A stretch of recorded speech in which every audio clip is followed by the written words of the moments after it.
San Roque village was wrapped in its usual nighttime calm. The only lights came from nipa huts and the small corner stores. The air was filled with the sound of crickets, a dog barking far away, and the soft noises of families getting ready for bed. Teenagers gathered by the basketball court, their faces lit up by their phones. Manglito drank coffee on his porch, watching fireflies. Life moved at a gentle, expected speed, until, when the church clock struck 9, something unseen started to happen.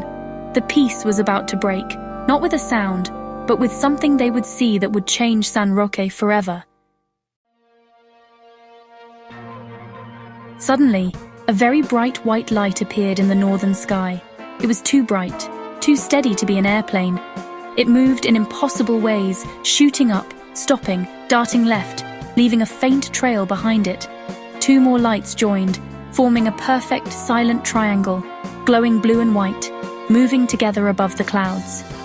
The people of San Roque rushed into the streets, their eyes wide with wonder and fear, as the lights floated low over the rice fields. Some people said they saw a dark, solid shape blocking out the stars.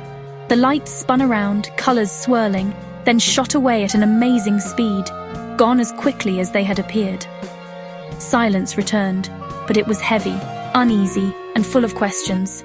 The normal night had become something special. The village was filled with disbelief. It was as if the air itself had changed, thick with questions and a sense of the extraordinary.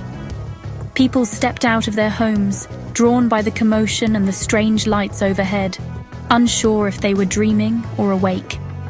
Neighbors gathered together, showing shaky phone videos. The glow from their screens flickered across anxious faces as they replayed the footage, searching for answers in every blurred frame. Some argued about what they saw, while others simply stared in silence, unable to find the words. Their voices trembled with excitement and fear. Laughter mixed with nervous whispers, and every new retelling made the event seem even more unbelievable. The night air buzzed with speculation. Was it a sign, a warning, or something else entirely? Teenagers compared their videos, while older people like ailing Maritz made the sign of the cross, whispering prayers and remembering old stories of signs and spirits. Some elders recalled tales from their childhood, stories they never thought they'd see come to life. Some saw it as a sign from God, others a wonderful piece of technology. Debates broke out in the street, with each person convinced of their own explanation. The mystery brought out both skepticism and faith, uniting the community in curiosity. Fear and wonder mixed together. The unknown was both thrilling and terrifying, and for a moment, everyone felt small beneath the vast, mysterious sky. Some people brought their children inside, while others wanted to search the fields for answers. Groups with flashlights combed the rice paddies, hoping to find some clue, while parents comforted their children and tried to make sense of what had happened. For one night, everyone, farmer, teacher, store owner, teenager, was brought together by the same unbelievable memory. Differences faded as the whole village shared in the awe and confusion, united by a single unforgettable experience. The line between old stories and real life became blurry. Children listened wide-eyed as elders recounted legends, and even the most skeptical adults found themselves wondering if the old tales might be true after all. The event became a shared story, told again and again in every home. Each retelling added new details, and soon, the night's events became woven into the fabric of the village's history. No one could sleep, haunted by what they had seen. San Roque was changed.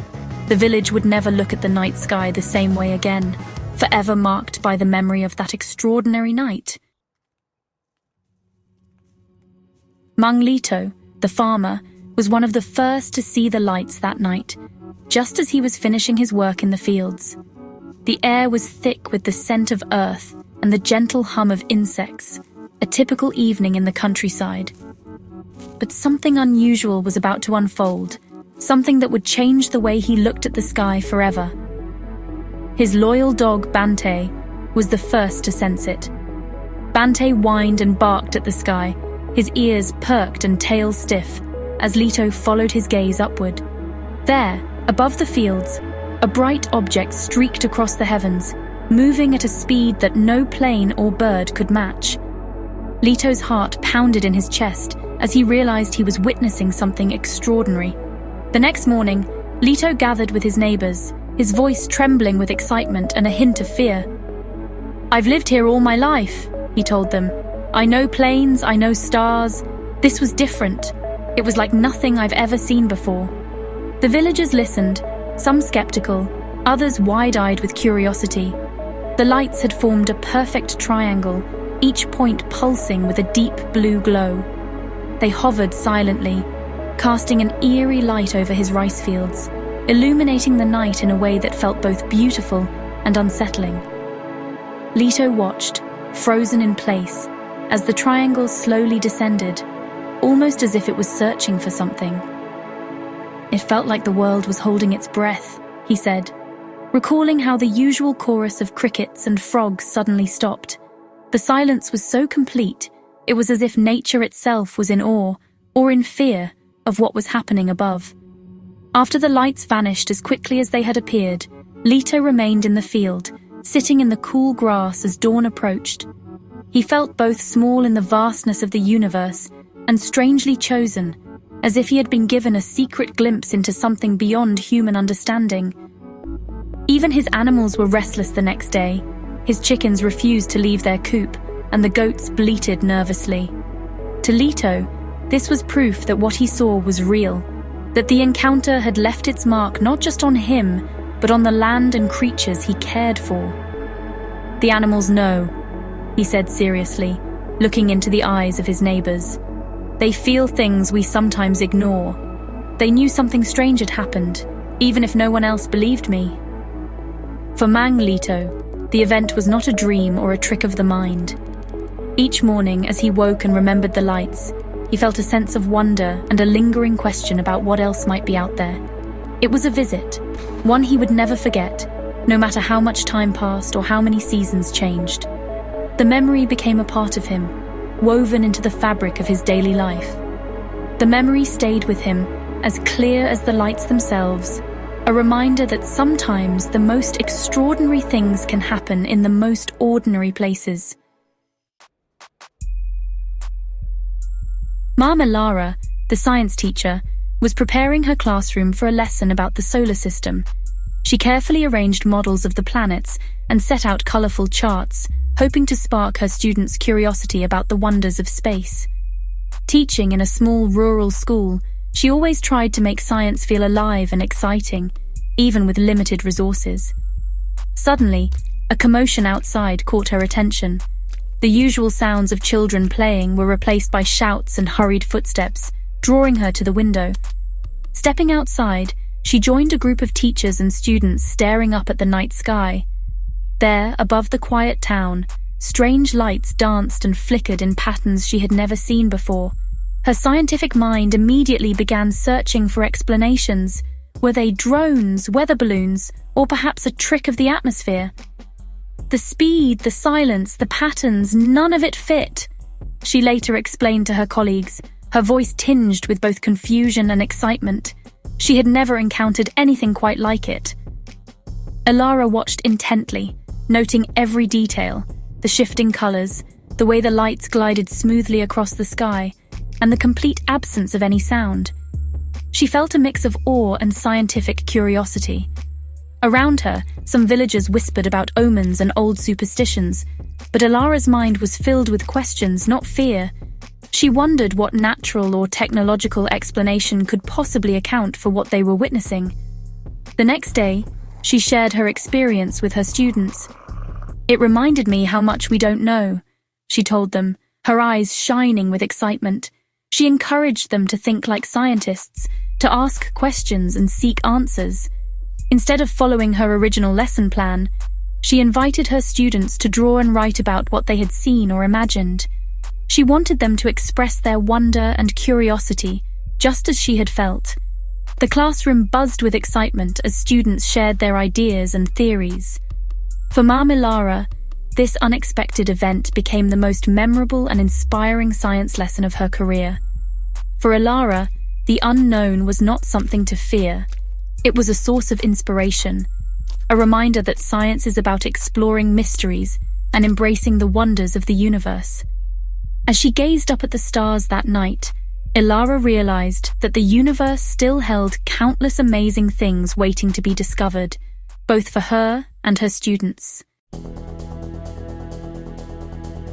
The lights brought more than just a show. Animals all over San Roque became worried. Dogs whined, roosters crowed at midnight, and carabaos stomped their feet in fear. People felt a strange static in the air. Some lost their cell phone signal. TVs flickered and died. The whole village was filled with unease, as if what happened was more than just something they saw. Village Captain Ruben Diaz tried to keep things in order, but even the police didn't know what to do. Radios crackled with reports, but no one had answers. The official words of authority felt useless against the strangeness of the night. San Roque was left to face the unknown together. By morning, shaky videos of the lights were all over Facebook and TikTok. #Alien in the Philippines was popular nationwide. News channels picked up the story, talking to witnesses and replaying the blurry videos. The country was divided.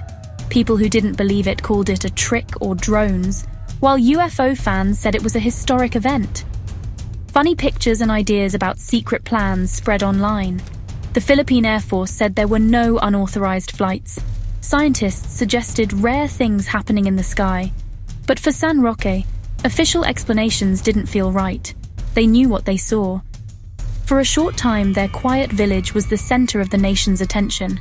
The world watched, guessed, and then moved on. But San Roque would never forget.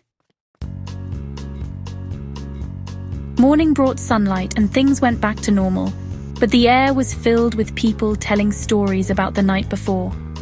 Curious visitors and reporters came to San Roque, eager for stories and videos. For a few days, the village was famous.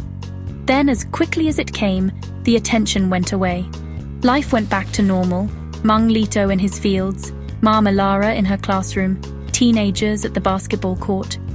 The event became a local legend, a part of the community's history. On quiet nights, eyes looked up at the sky, wondering if the lights would return. San Roque was quiet again, but forever changed by the secret it now shared with